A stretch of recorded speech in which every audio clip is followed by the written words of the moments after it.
All right, let's talk about something that affects every single one of us: relationships. Whether it's with your family, your partner, or the people you work with, what's the one thing that truly holds them together? You're probably thinking communication, right? Well, today we're going to dig into why most of us have been thinking about that word all wrong. So let's just cut right to the chase. What is that one thing, that silent killer, that can completely erode the trust and connection we have with people, often before we even realize what's happening? It's not actually what we say that does the most damage. It's what we don't say. It's all those feelings we swallow: the anger, the hurt, the resentment.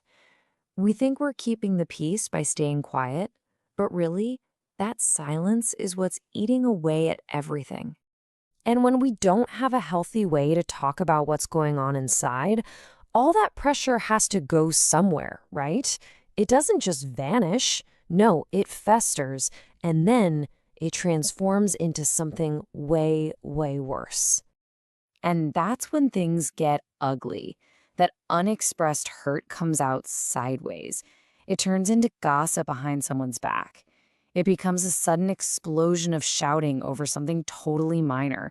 Or it comes out as these sharp, cutting insults that are designed to wound.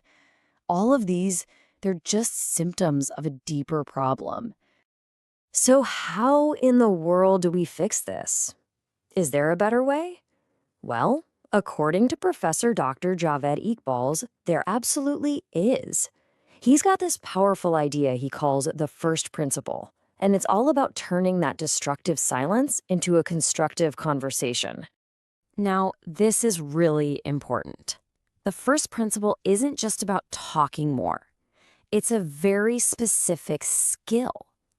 It's about learning how to find the right words, the constructive words, to say what's really in your heart, but in a way that actually opens a door instead of slamming it shut.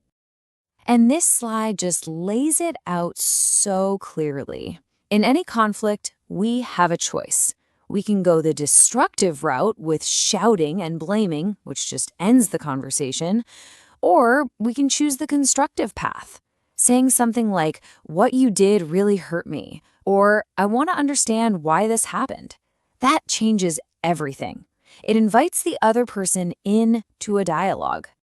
Okay, so let's dig a little deeper here, because this next part, well, it's probably going to challenge a belief that pretty much all of us have about what it even means to communicate. Most of us grew up thinking that the whole point of communication is to get our message across, right? It's about us talking and them listening. Success means we delivered our point of view and they hopefully got it. But what if that whole idea is completely backwards? What if that's not the goal at all? And here it is. This is the big idea from Professor Iqbal that can change everything. The most powerful, most effective, most life-changing skill in communication isn't talking at all. It's listening. Truly, deeply listening. So think about what that means. The goal is no longer to win the argument or to just dump our feelings on someone. The real goal is to build a bridge of mutual understanding. It's about trying just as hard to understand their world as you want them to understand yours. Okay, that all sounds great in theory, but what does it actually look like in the real world? How does switching our focus from speaking to listening actually change how a difficult conversation plays out? Let's start with a classic, high-stakes situation that a lot of us can probably relate to. A parent has to talk to their kid about some bad grades. We all know how badly this can go. This is the default destructive approach, right? It's all accusation. It's blame. It's comparison. What's a kid gonna do? They're gonna shut down, get defensive, maybe even lie. The conversation is basically over before it even started. But now, look at this. This is the first principle in action. It completely replaces accusation with curiosity. I want to understand. Just saying those words creates a safe space. It sends the message, I'm on your team, and it invites the child to open up and talk about what's really going on. And this isn't just for family drama. This works everywhere. So let's take it to a professional setting. Let's say a boss isn't happy with how an employee cleaned a space. So the destructive way, again, is to attack. Why don't you get it? Look at this. It assumes the person is lazy or incompetent.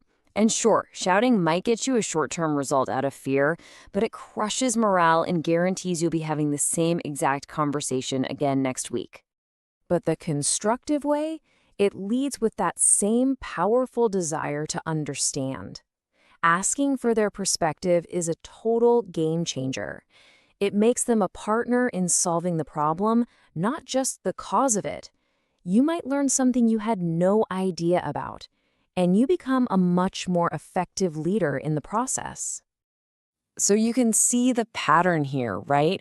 Whether you're at home with your kids or at work with your team, the real solution isn't about having a better argument. It's about having a better approach. And it all comes down to building one single, incredibly powerful skill. It is all about active listening. And I don't mean just being quiet while you wait for your turn to talk. I mean listening with a genuine, honest-to-goodness goal of understanding what the world looks like from their side. This one skill, it's the master key. And active listening isn't just some vague concept. It has a very clear mission, and it's got 3 parts. Number 1, you're listening to understand their why. What was their motivation?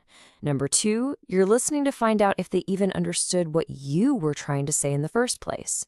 And number 3, you're listening to create a safe space, an opportunity for them to tell you their side of the story without fear. So I want to leave you with this question, because the first principle isn't just some interesting idea. It's something you can practice today. So who in your life right now just needs to be truly heard by you? Who could benefit if you decided to shift from speaking to listening? Because making that one small change could be the very thing that strengthens or maybe even saves a relationship that you really, truly care about.